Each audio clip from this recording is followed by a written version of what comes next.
कहानी की शुरुआत होती है एक छोटे से गांव से, जहां अर्जुन नाम का एक युवक रहता था। क्या अर्जुन अपने माता पिता का सपना पूरा कर पाएगा?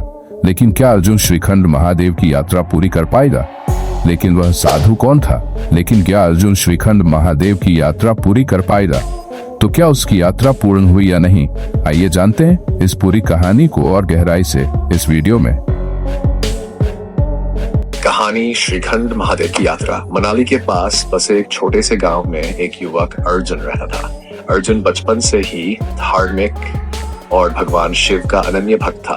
उसके माता पिता का सपना था कि वह एक दिन श्रीखंड महादेव की कठिन यात्रा करे, लेकिन बचपन में ही माता पिता के देहांत के कारण यह सपना अधूरा रह गया।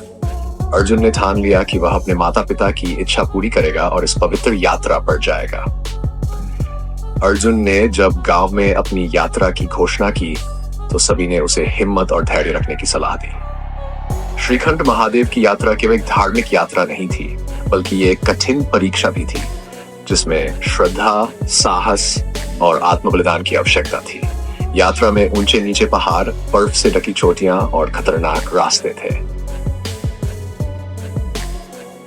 यात्रा की शुरुआत में अर्जुन कुछ गांव वाले भी थे, लेकिन जैसे जैसे कठिनाइयां बढ़ी, बहुत से लोग बीच रास्ते से लौट गए। अर्जुन ने अपनी कठिनाइयों के बावजूद हिम्मत नहीं हारी।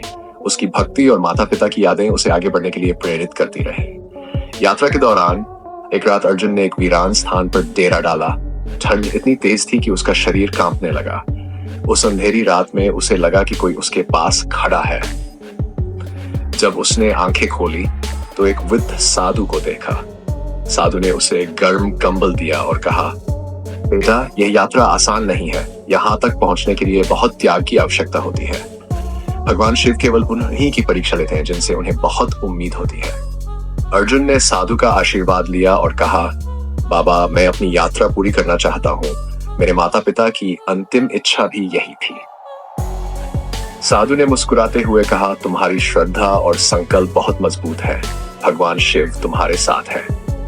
अर्जुन ने साधु से विदा ली और अगली सुबह फिर से यात्रा शुरू की।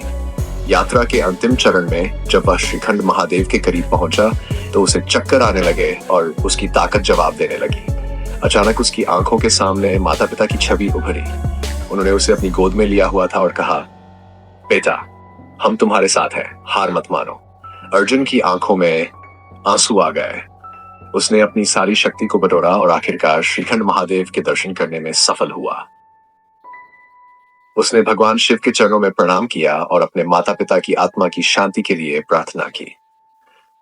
श्रीखंड महादेव के दर्शन के बाद अर्जुन को ऐसा लगा जैसे उसके जीवन का सबसे महत्वपूर्ण कार्य पूरा हो गया हो।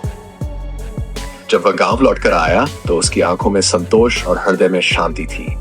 उसने सबको बताया कि यह यात्रा केवल भगवान शिव की भक्ति नहीं, बल्कि आत्मा की परीक्षा भी थी। अर्जुन की इस यात्रा ने गांव के अन्य लोगों को भी प्रेरित किया कि वे अपने जीवन में धैर्य, साहस और संकल्प के साथ कठिनाइयों का सामना करें। इस यात्रा ने अर्जुन को जीवन की सच्ची पूजा का अर्थ सिखाया, प्रेम, त्याग और अटूट श्रद्धा।